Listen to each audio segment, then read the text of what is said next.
alɔnuzɔ eyindɔ wimede alɔnuzɔ nutɔtɔ enuya kabi avɔwe anɔko eyindɔ xlɛwe anɔkpa gatsatɔ enue meyeno yi alɔdode gbɛtɔsi oyedo wemaji desinatɔ enuya ndewo atɔ enue alɔnuzɔ tekpɔ lobo kuku do Africa Soleil Media alɔnuzɔ ena to gesue mina kpetewe kpɔn alɔnuzɔ do Africa Soleil Media mimeyeno blo ganzɛlɛ alɔnuzɔ azɔ pàtàkì de wɛ bɔmidona wulibona alɔnuzɔ mimeyeno blo alokan mitɔn lɛ do ye mimeyeno blo eyin kɛkɛ mitɔn lɛ do ye alɔnuzɔ misɔkɛtɔnimi alɔnuzɔ. Mi kudo le renu Africa Soleil Media fonton emi. Mi wa mi ton. Alors nous aurons maintenant baqué non quelque très tolé. On met d'accord une toque ici mi denu. Monsieur Abou Ousmane, président commune littoral ton Union nationale des véganisateurs du Bénin. De noyoro UNVB. Véganisateurs sont un sort d'accord de l'oubé mais bi complet. Bon d'ailleurs mais les non considéré mi hein. Megbe me mi de gbedion bodo nukumoje nume de iwadi do je mo do de azo mi to azo da ko de we mi de we yin do to nu o moto we a keke we a nde bude ko ve do ka oju do gle o mi de we yin do to ton ainsi que batterie gbe o egble o mi de we no tun eyan mi de we no tun e décharger bo mi na charger o mi de no tun no yin vulgarisateur ne ene me da ko quelqu'un trésor peut-être qu'à Bessie pour à Benetton. On a deux benus gamme dans les ouais odo meho de azo do atole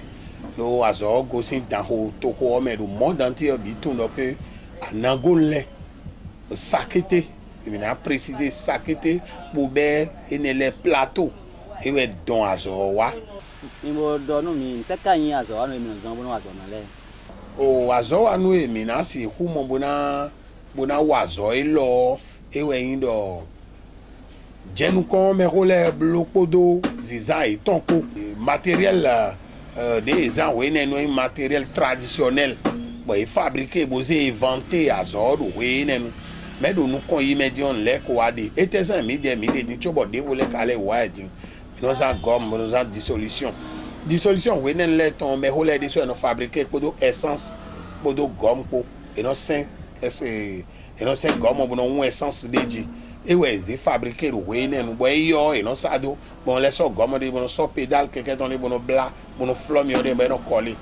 gbe ko wa nu ko hun e town bo azo wa le bi e ko dedin bo gomme po dissolution po kede o e je mi no zandi bo le bi no do nu ko ye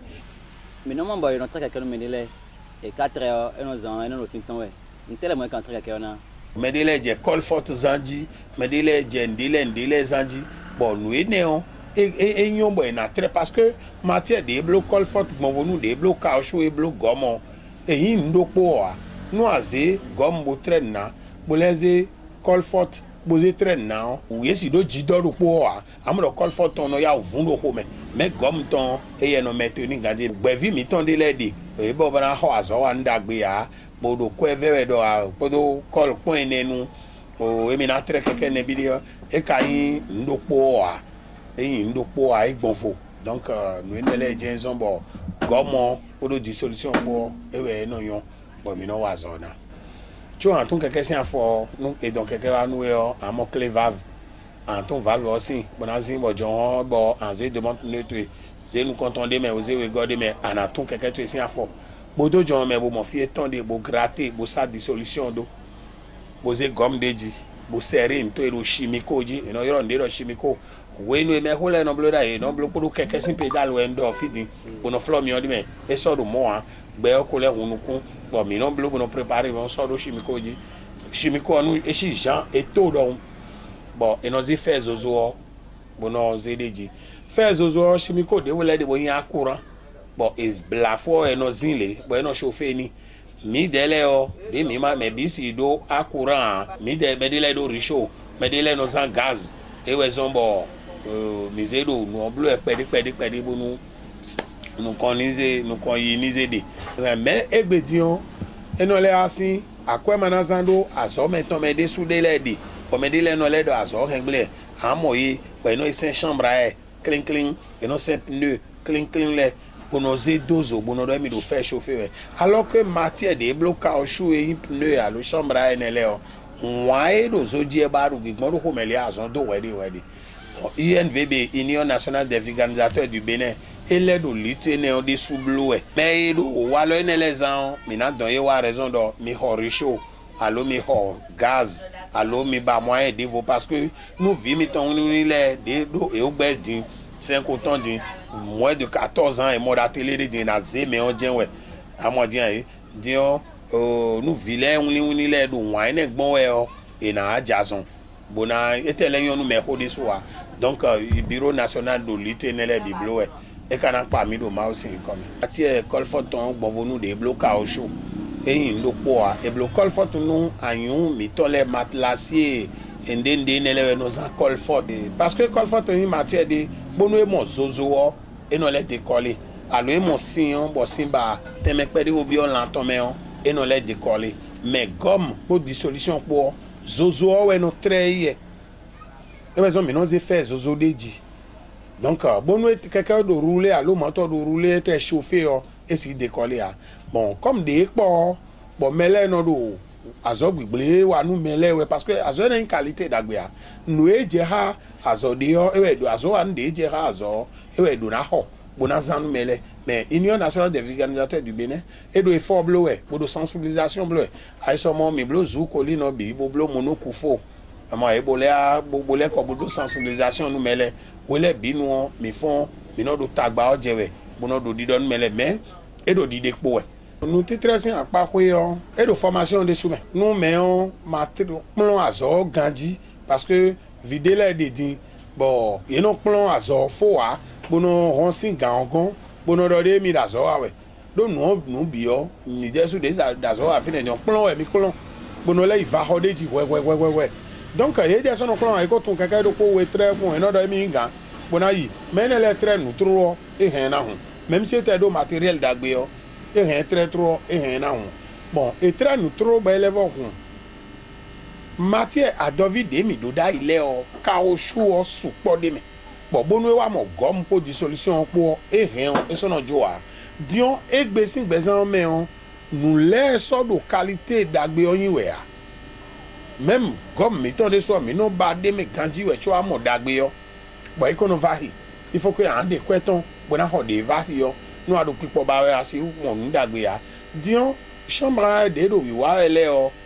chambre de teme do terrain didi et do teme do terrain didi de l'aide ba entrée bon et nanyon de l'aide entrée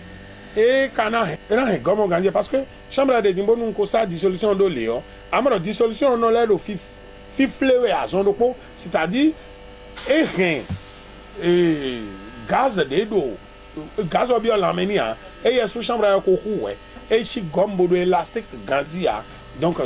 qualité chambre à ton zombo a deviner les ya on trop a deviner les bon quelqu'un ton fi din tu es na densifier leur il nous confie nous perdre qu'on valve fi no de jon et no wo sime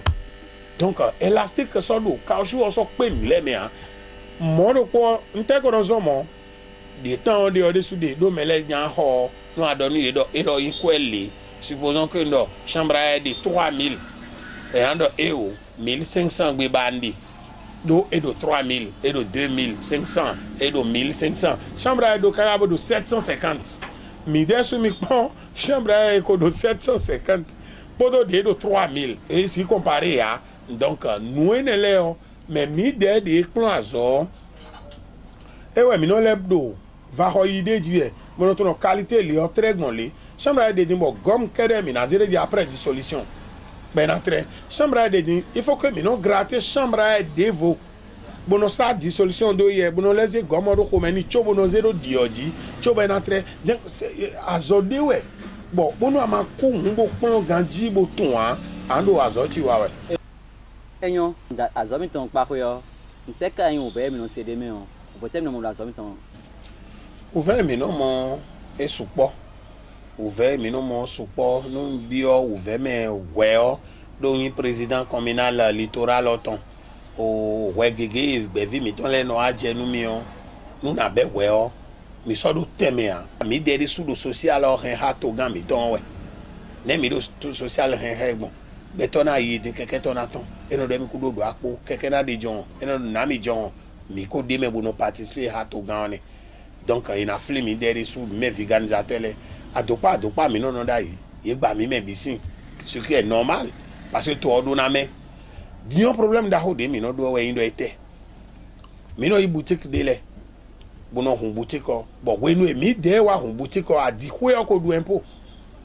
bo impôt wa pon e no le asu boutique mi de le ton le bo boutique mi ton gbe mi no de o ko to si koku alo maman koku bo viton le do fine bo ka ha fi bi bo kono so impôt wa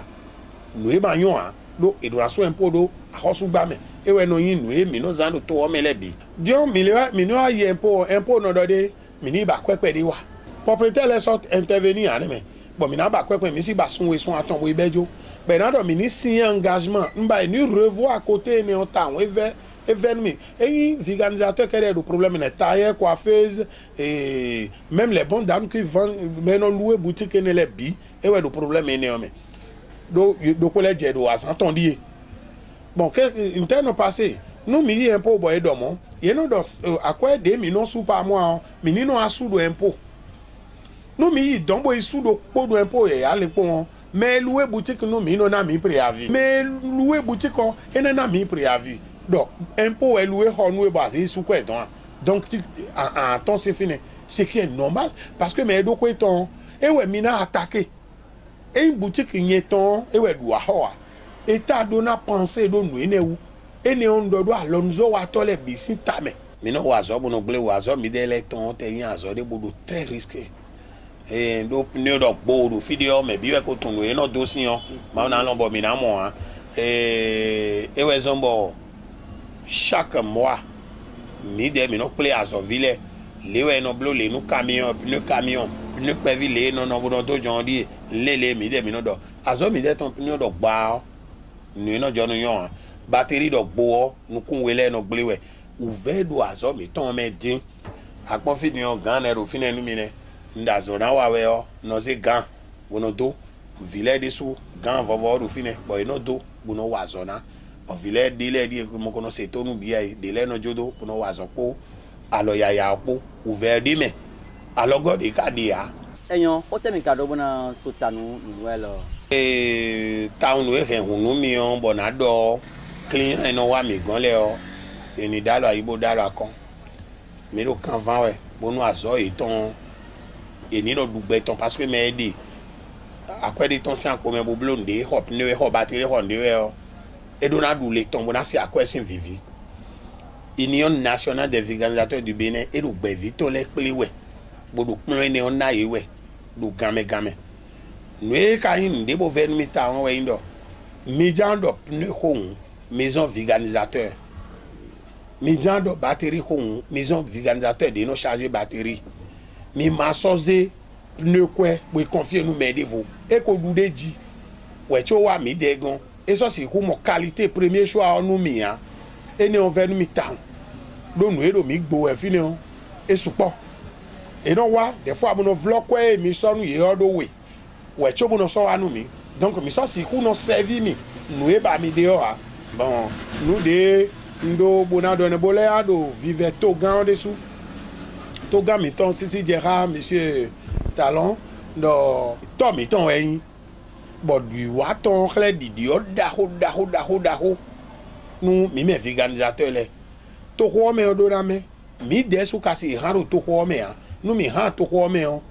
encombrement dans les adi do moto na ton do fi de ma do na ton do a keke na ton do fi de batterie na décharger do fi e ma do na décharger do a